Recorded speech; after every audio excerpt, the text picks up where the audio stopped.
retomar lo que ustedes tenían que hacer de la introducción y seguir avanzando sobre el capítulo 1.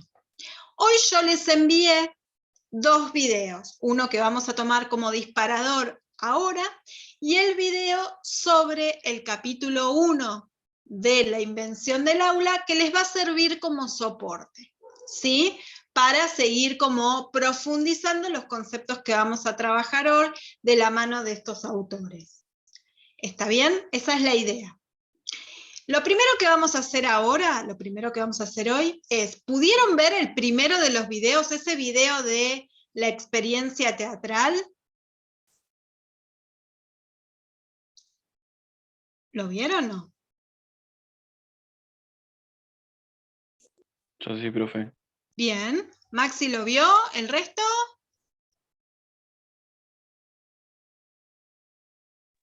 Yo no. ¿Quién no? ¿Alguno más lo vio? Yo no, profe. Bien.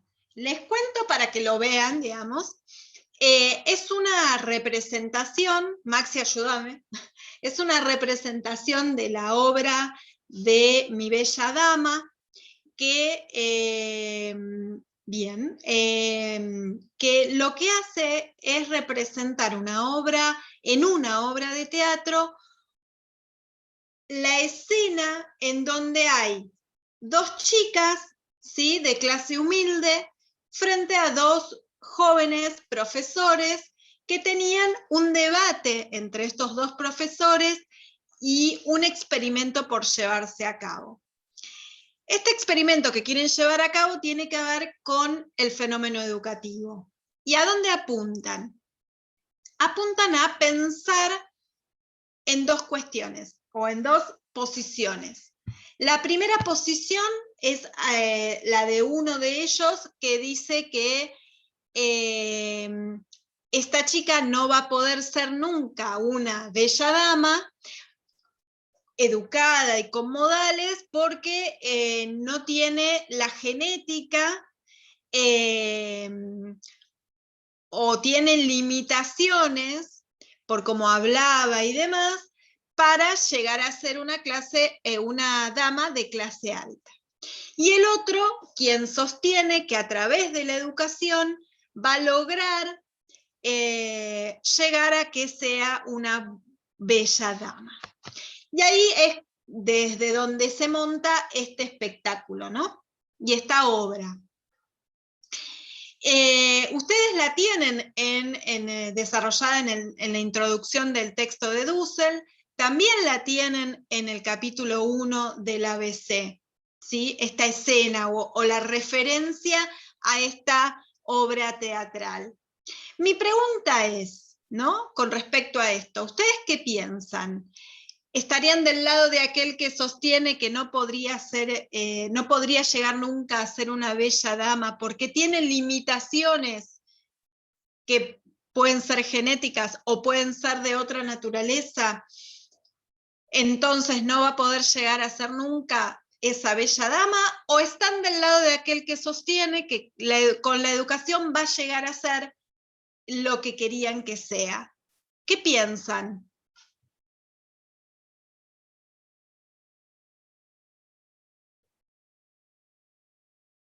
Los escucho. ¿Chan, chan? Yo estoy a favor de la educación. Estamos a favor en realidad hay como 2 posturas bastante radicales, ¿no? No es que no podemos ser ingenuos y pensar que hay limitaciones en términos de construcciones que no tienen que ver con lo genético solamente, sino con construcciones culturales o construcciones sociohistóricas, por la realidad con la cual nos vamos desarrollando, ¿sí? Y por otro lado, la otra postura claramente plantea que a través de la educación va a poder ser lo que ellos querían que sea. O sea que la educación en ese caso tendría una potencialidad, o sea, está tomando esa potencialidad para moldear. para moldearla a la imagen y semejanza de lo que se busca. O sea, que esa idea, ¿la compartirías? No, esa no, porque no sería una educación ética, crítica, como decía el otro texto, como que apunte a la autonomía del sujeto, no apuntaría a eso. No, no apuntaría a eso, pero sí uno podría decir que en el proyecto de la modernidad, esta idea de que la educación desarrollaba una potencialidad para que ese sujeto se constituya y progrese, ¿sí? Sí se empieza a instalar. Ahora, como vos bien decís, no la idea de que lo moldeamos, esa idea de que lo hago como yo quiero que sea. Esa idea es una idea que está más relacionada con la construcción de la pedagogía durante la modernidad. ¿Sí? ¿Por qué decimos esto? Porque la modernidad necesitaba la constitución de un determinado tipo de sujeto. Y esto es lo que hoy estamos trabajando, y los encuentros pasados también estuvimos trabajando, ¿sí? Como la escuela se fue, a ver, lo primero que hicimos fue caracterizar, si se quiere, la época de la modernidad, y le dimos una serie de características, esta idea de la razón en el centro, el progreso indefinido, la utopía como parte del camino a ser alcanzado, la construcción del Estado Nacional como subjetividad colectiva, y la organización de la sociedad a través de distintas instituciones. Una de ellas va a ser la escuela, la encargada de llevar adelante la función educativa. Ahora, ya centrándonos en la escuela como la institución encargada de llevar adelante la función educativa, dijimos que esa escuela adquiere un formato específico, ¿sí? Con un montón de particularidades que Pinot trabaja en los montón de puntos, y le dijimos que eran como las piezas, ¿sí? Las distintas piezas de una maquinaria. La autora que estamos leyendo ahora, a partir de la vez que viene, de la vez pasada y esta, en su introducción y en el capítulo 1, se van a centrar y a focalizar en el estudio del aula de clase, del espacio del aula.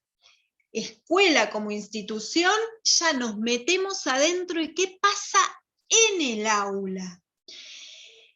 Ella va a decir, lo primero que va a decir es que la pedagogía, como aquella ciencia o disciplina que estudia el fenómeno educativo, debe ser entendido, o debe mirar y hacer sus estudios y sus reflexiones de la mano de un recorrido histórico. Porque si no se hace este recorrido histórico, es muy difícil correrse de lo que ya está naturalizado. ¿Se acuerdan que era que esté naturalizado?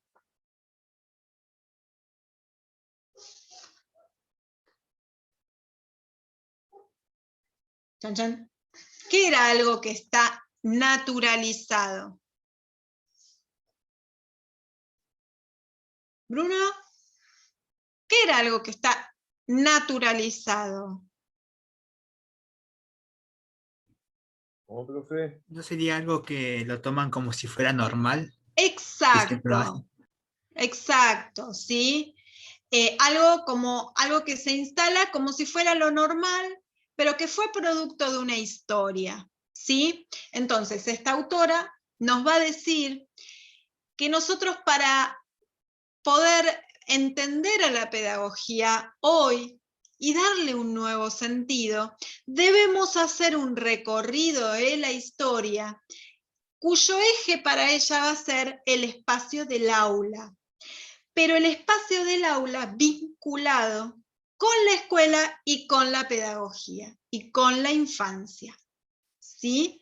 Recuerden que nosotros dijimos que pedagogía moderna, escuela e infancia son procesos que se construyeron juntos, ¿sí? Que se ensamblaron en forma interdependiente, ¿sí? Que se fueron como construyendo juntos. Y ese es el recorrido que nos invita a hacer la autora, pero ya focalizando en el espacio áulico. ¿Y cuál es el justificativo que ella da? Miren acá, a ver si se los puedo compartir. Ella dice... Profe, perdón, vos dijiste Sí. que la pedagogía como ciencia que estudia, y ahí me quedé. El fenómeno educativo. Ah, listo, listo. A ver, mira que vuelvo. Ella dice, para nosotros, para los autores, no hay mejor manera de abordar estas preguntas acerca de el educar que a través de una mirada histórica. Partimos de considerar que las definiciones de un buen docente, del contenido de la enseñanza, de los métodos y didácticas, son saberes históricos producidos por sujetos sociales, por pensadores, grupos e instituciones que actuaron y pensaron en otros contextos, algunos muy parecidos a los nuestros y otros muy diferentes. Incluso la idea de que hay que tener en cuenta la psicología infantil y las categorías y conceptos que se usan para hablar sobre el aprendizaje de los niños, que parece natural y necesaria, es un producto histórico. ¿Qué quiere decir esto?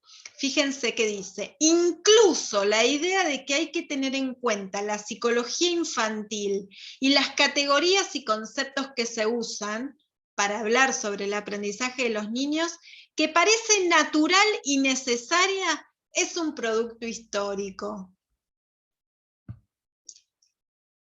A ver, hasta la misma idea de usar la psicología para estudiar al niño fue producto de una construcción. Se buscó que esa psicología se usara, se utilizara para estudiar las etapas evolutivas, por ejemplo.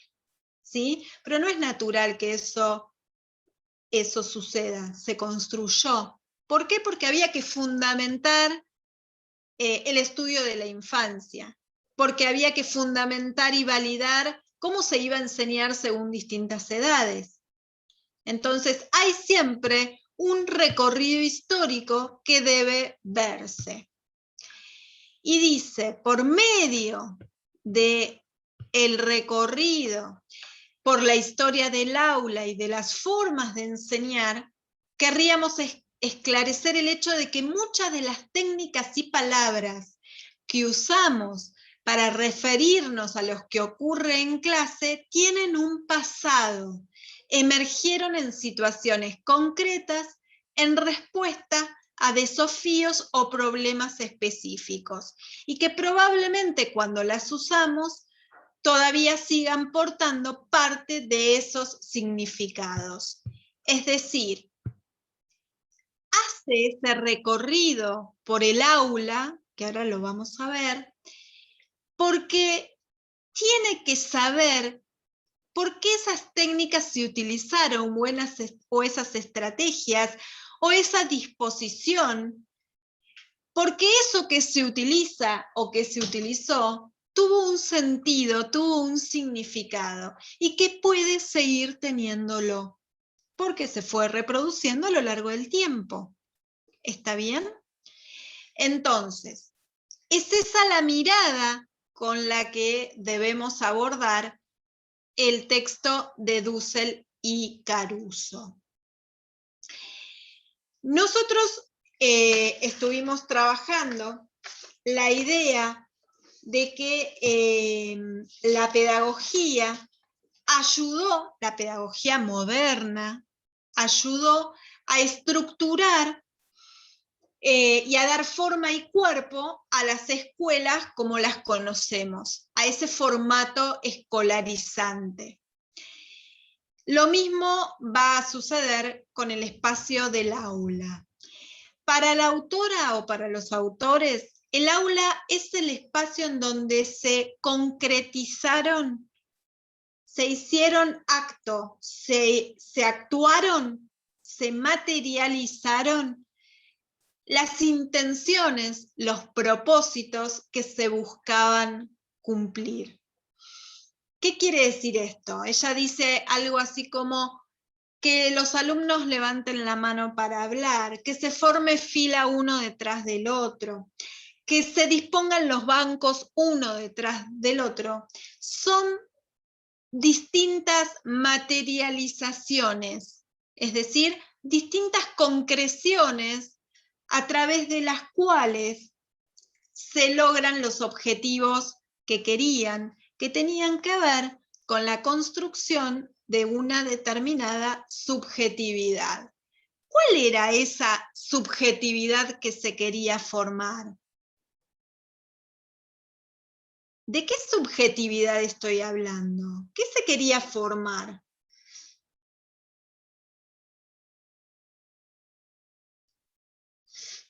Esto lo estuvimos charlando.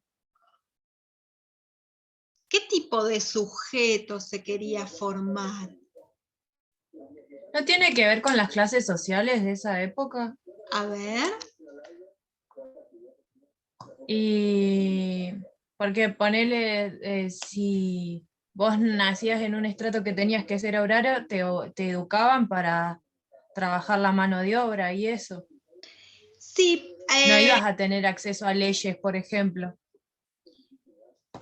Pero eso, a ver, sí y no. En realidad sí, si hacemos un análisis sociológico y lo interpretamos como una reproducción de clase, digamos. Pero ¿cuál era el objetivo de la modernidad para que todos pasen por la escuela? Profe, Sí, Civilizar. como decime. que era una función de crear robots, ¿cómo se puede decir? Ponele, sí. ¿Por qué decíamos Gente robot? manipulable. Sí, lo Civilizar, profe. era Como replicar a las personas. Era formando- replicar a las personas. Ahí están como haciéndose carne del dibujo que vimos de Tonucci. Que sigan el ejemplo del profesor, o sea, Que que sigan salgan el rectos, así como el profesor lo dice, lo que el profesor cree, lo que la escuela quiere inculcar, ellos tienen que salir tal cual.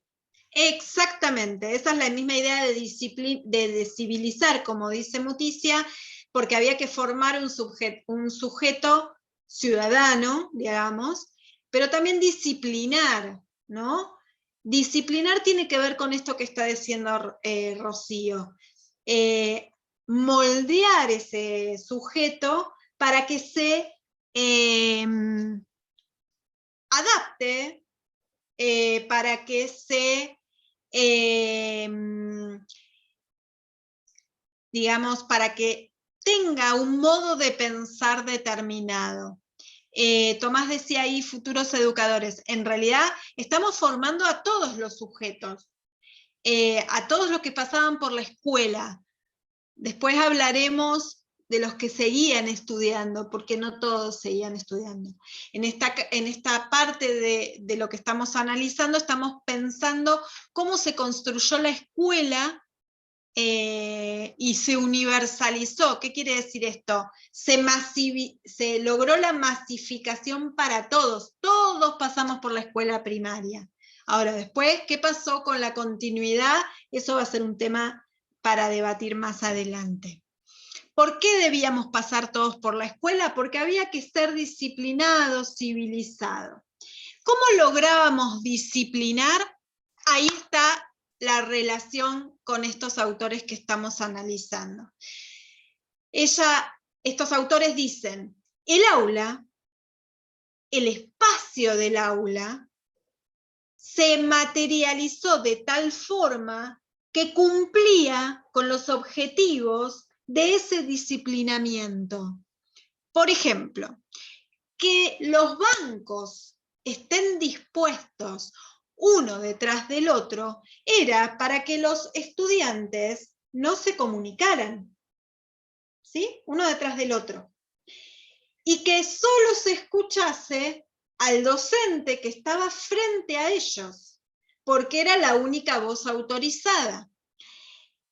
Eso que se vivía y lo vivían aquellos que transitaban, no solo lo vivían porque lo veían, sino porque el cuerpo accionaba, ¿no? Se sentaban, las manos arriba, banco mediante, a cumplimentar las tareas que el docente nos decía, calladitos y sin responder.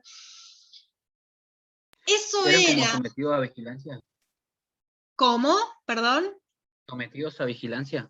Sometidos a vigilancia, y ahí vamos, Alberto, a las maneras en las que este disciplinamiento se lleva adelante, que va a ser la vigilancia, como dice muy bien, que va a ser una vigilancia jerarquizada, ¿sí? El docente mira al alumno, el docente es mirado por el directivo por el supervisor, y así, ¿sí?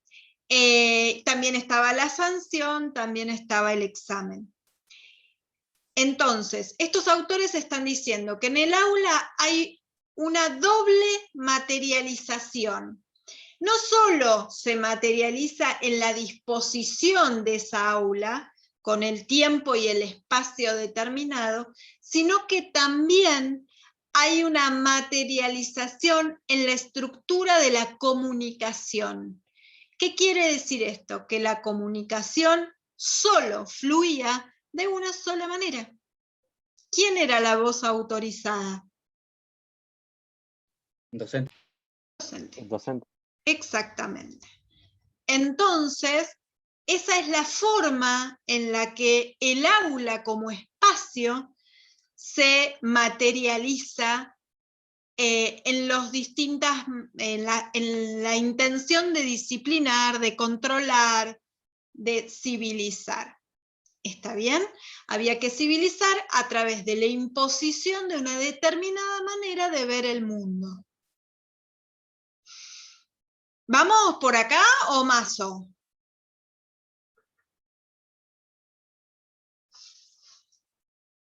¿Vamos o no vamos? ¿O nos vamos? ¿Mazo o mazo? La pedagogía moderna, lo que ustedes leyeron en la introducción, para intervenir del foro, que dicho sea de paso, intervinieron 3, todavía estoy esperando, valida y produce las condiciones en las que se materializa esa aula. ¿Qué quiere decir que valida y legitima esas condiciones? ¿Qué les parece que significa?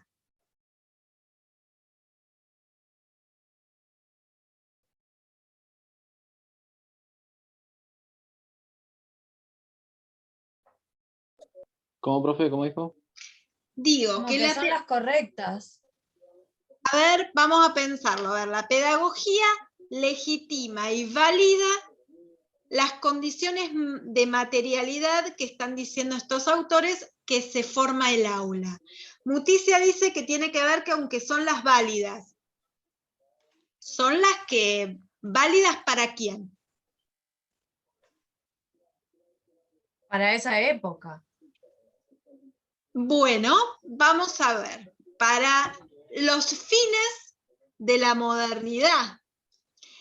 Y en realidad, y esto es importante también, para que no te quedes con la idea de que todos estaban de acuerdo en que esa era la mejor forma o la forma que debía aplicarse.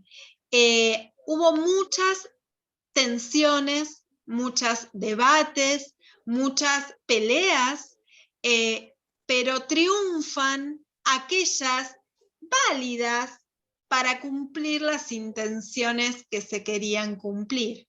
Ojo con eso, ¿sí? Porque no es que estábamos todos de acuerdo y en la época entonces se daba esto, no. Hubo un montón de otras propuestas y de experiencias. Por ejemplo, ustedes en el capítulo 2 de la educación ayer, hoy y mañana, que ya lo leyeron, creo y estimo, tienen ahí un debate que se dio antes de que la escuela o el aula se conformara con forma simultánea. ¿Qué quiere decir que se formen con esta idea de simultaneidad? La simultaneidad es que un profesor le enseñe a muchos estudiantes en un mismo espacio con la misma actividad, divididos por edades y demás. Entonces se da la simultaneidad. Frente a esta idea, hubo, mejor dicho, otras propuestas de la mano de, por ejemplo, un inglés que dijo, si nosotros queremos lograr que todos pasen por la escuela o la masividad, tenemos que optimizar recursos, dijo un pedagogo inglés, que se llamó Lancaster. Y Lancaster dijo, para optimizar recursos y economizar, es mejor que haya un profesor que le enseñe a varios estudiantes más capacitados y que esos estudiantes más capacitados se encarguen de otro grupo de estudiantes. A estos estudiantes más capacitados los llamó monitores. ¿Qué pasaba ahí? ¿Qué les parece que pasa cuando el profesor elige una serie de monitores que le enseñen a otros estudiantes? ¿Qué les parece que pasa? Por ejemplo, con el lugar del profesor. Cobra gratis. Bueno, pero pensémoslo en el lugar de, piensen que el profesor se instala como aquel que tiene el saber. ¿Qué pasa cuando delega en monitores la transmisión del saber?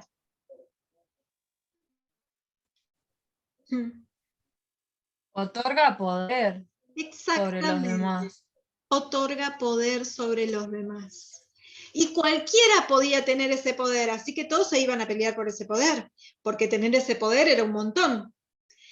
Había un peligro de rebeldía constante, ¿sí? Entonces, imagínense que en ese contexto en el que se quería lograr que todo esté controlado, que todos sean disciplinados, formar un sujeto que pensara una determinada manera de ver las cosas, ¿le podíamos dar poder?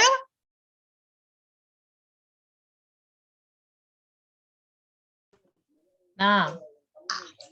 No, tal cual, no, obvio que no, ¿sí? Entonces, ese tipo de propuesta estuvo, pero no triunfó, triunfó la otra.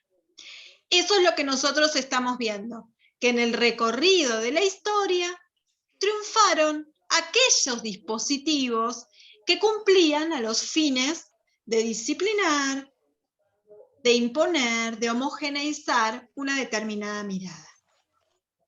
¿Sí? A ver, les propongo lo siguiente. La idea de hoy era trabajar en este intervalo que se viene, la idea de gobierno y gubernamentabilidad. La dije bien. Página 34 y 35 y 36, si mal no recuerdo, del texto. ¿Sí? Del texto de el aula, la invención del aula. ¿Qué quiero que hagan básicamente? Quiero que lean página 34 y 35 y me digan qué significa la idea de gobierno y su paso a la gubernamentabilidad. ¿Sí? La idea es que tengan unos 15, 20 minutitos, ¿sí? ¿Todos tienen el texto de Dussel? Debería. ¿Qué capítulo, profe? En el capítulo 1, la página 34 y 35. ¿Y su paso a qué dijo, profe? La gubernamentabilidad. Qué palabra difícil.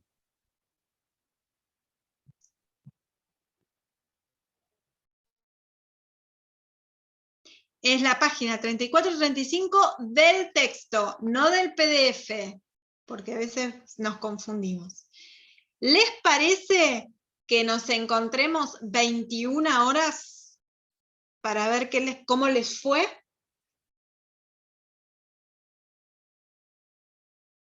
Perfecto, Muticia me dijo que sí. ¿Quién más me dice que sí? Ah, Elías, muy bien. ¿Cómo es la consigna? La consigna es que me digas qué implica la idea de gobierno y el paso a la gubernamentabilidad. Esa es la consigna. ¿Bien? Entonces, nos vemos a las 21 horas. Muy bien. Nos vemos en un ratito. Bueno, profe. Nos vemos.